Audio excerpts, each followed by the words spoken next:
আসসালামু আলাইকুম, this is Asha Siddika. So আমি আপনাদেরকে দেখাবো গজার মাছ কীভাবে রান্না করতে হয়। গজার মাছ আসলে এটা আমি ভুনা করবো আজকে টমেটো দিয়ে, আম্মু ভুনা করবে। সো অনেকেই জানে না যে গজার মাছ কীভাবে ভুনা করতে হয়, করলেও হয়তো বা ভেঙে যায়, আদারওয়াইজ হয় না। সো এখানে মশলা প্রথমে হচ্ছে পেঁয়াজ পরিমাণ মতো দিয়ে তার মধ্যে পেঁয়াজের কালি যদি থাকে, পেঁয়াজের কালি এটা অপশনাল। তারপর মরিচ এবং এটাকে ভালো মতো ব্রাউনিশ করে তারপর আদা রসুন বাটা দিয়ে সেটাকে মশলাটাকে কষিয়ে নিতে হবে। আর গজার মাছটা কিন্তু আমরা ভেজে রান্না করব না, কারণ গজার মাছটা হচ্ছে আপনার মশলার সাথে কষিয়ে তারপর রান্না করতে হয়। অনেকে হয়তো এটা জানে না, বা জানলেও হয়তো কীভাবে রান্না করতে হয় পারফেক্টলি রান্না করতে পারে না। সো সেটাই আমি আপনাদেরকে দেখাচ্ছি। তারপর আদা রসুনটা কষানো হয়ে গেলে হলুদের গুঁড়ো মরিচের গুঁড়ো দিয়ে সেটাকে ভালো মতো নেড়ে চেড়ে আমরা টমেটো দিয়ে নেব।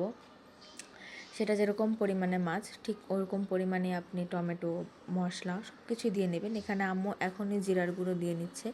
এমন সময় আমরা অন্যান্য তরকারিতে দেখা গেছে নামানোর একটু আগে আমরা জিরার গুঁড়োটা দিয়ে নেই, কিন্তু এখানে আমরা এখনই দিয়ে নিচ্ছি, যেহেতু গজার মাছের রান্না করার নিয়মটা একটু ডিফারেন্ট, এই কারণেই। তো তারপর আম্মু পানি দিয়ে নিল এবং পানিটা যখন দিয়ে তারপর টমেটো দিয়ে নিচ্ছে, এবার ভালো মতো কষায় নিবে।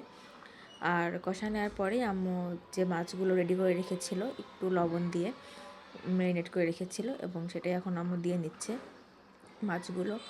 আর এই মাছগুলো কিন্তু খেতে খুবই স্বাদ।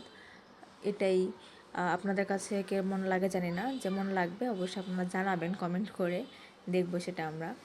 তো এখানে এটা আম্মু ভালো মতো মশলার সাথে মাখিয়ে নিচ্ছে, যাতে মাছের মধ্যে মশলাটা ঠিক ভালো মতো ঢুকে, এবং মাখিয়ে নেওয়ার পরে এটাকে আম্মু ঢেকে দিবে, কারণ ঢেকে না দিলে তো মশলাগুলো এটার মধ্যে ঢুকবে না। আর দেখুন ঢাকা কিছুক্ষণ পর আম্মু এটা খুলে নিয়েছে, খুলে এখন আস্তে আস্তে এটা নাড়া দিচ্ছে। আর খুব আলতোভাবে নাড়া দিতে হবে, কারণ যেহেতু মাছটা খুব নরম, ভেজে রান্না করতেছি না, তো দেখা গেছে ভেঙে যাওয়ার সম্ভাবনা থাকে, তাই খুব সতর্কভাবে আপনারা এটা রান্না করবেন।